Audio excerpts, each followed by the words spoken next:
Yes, I've definitely shown a haunted house. I've actually probably shown several haunted houses, but there's one in particular that stands out.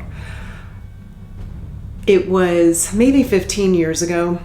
So I had been showing houses for 5 or 7 years, something like that. The clients were repeat clients. They knew me.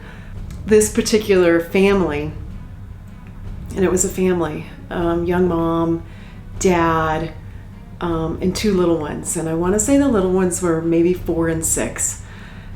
We had sold their house. We were looking all over the city.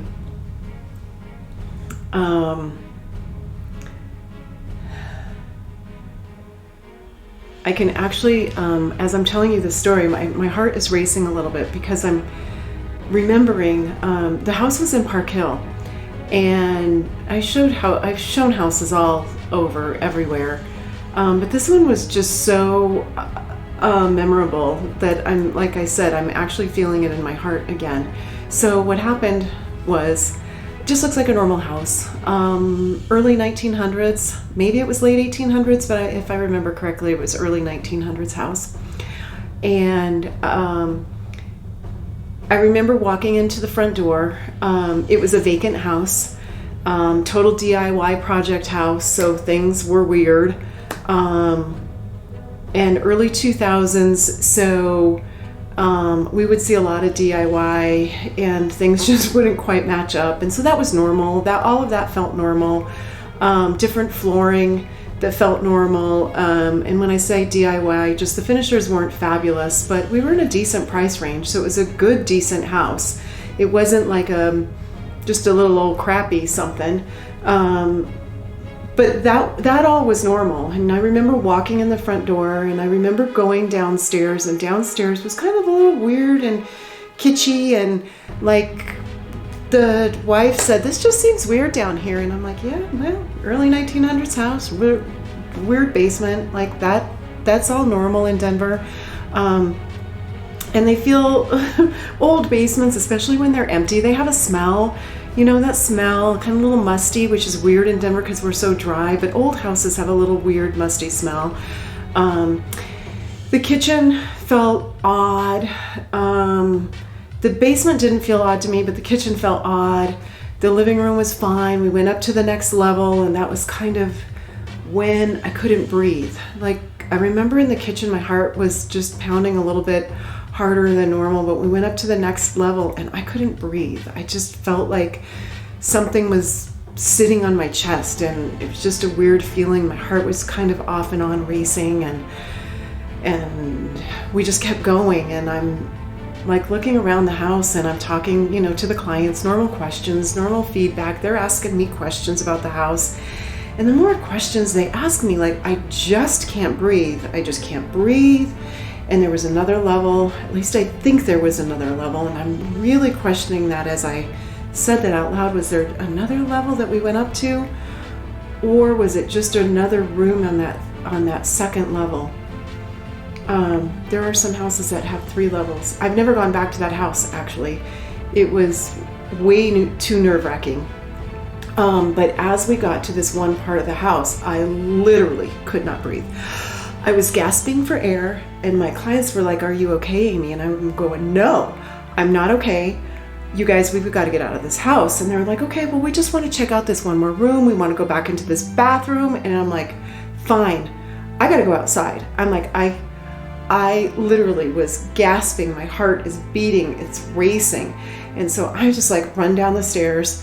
The kids, I'm like, "Come on, kids, come with me."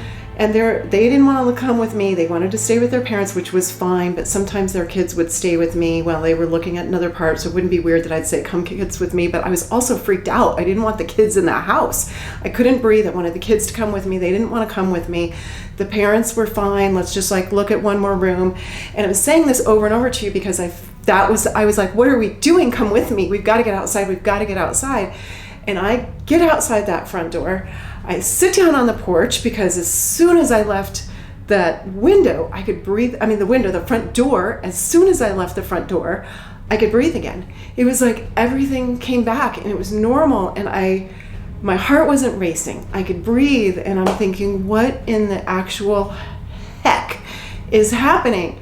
And they are looking. I'm sitting outside waiting. I'm looking at my cell phone, going, how long, when is the next, where do I have another showing? I'm like completely disoriented. I'm just feeling completely uncomfortable.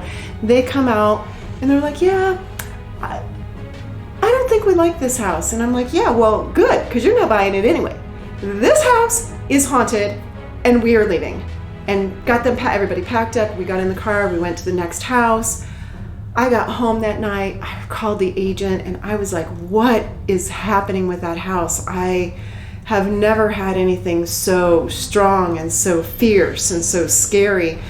And they were like, yeah, well, we've had it smudged. And I'm like, oh no, this is like, you need somebody to come. This isn't a smudging. Like, what happened in that house? Can you tell me what happened in that house? And they were like, well, we don't really know. And I'm like, oh my God. So I remember searching online to see if I could find out what happened in that house, because I felt like somebody or many people were killed. Like, that's all I could think of, was it where people were killed in that house. And like, I couldn't get it out of my mind. So that evening I looked, I couldn't find anything. It was a really busy summer. It wasn't even during October, Halloween. It was a really busy summer. I didn't have time. And it was just a very, very scary, emotional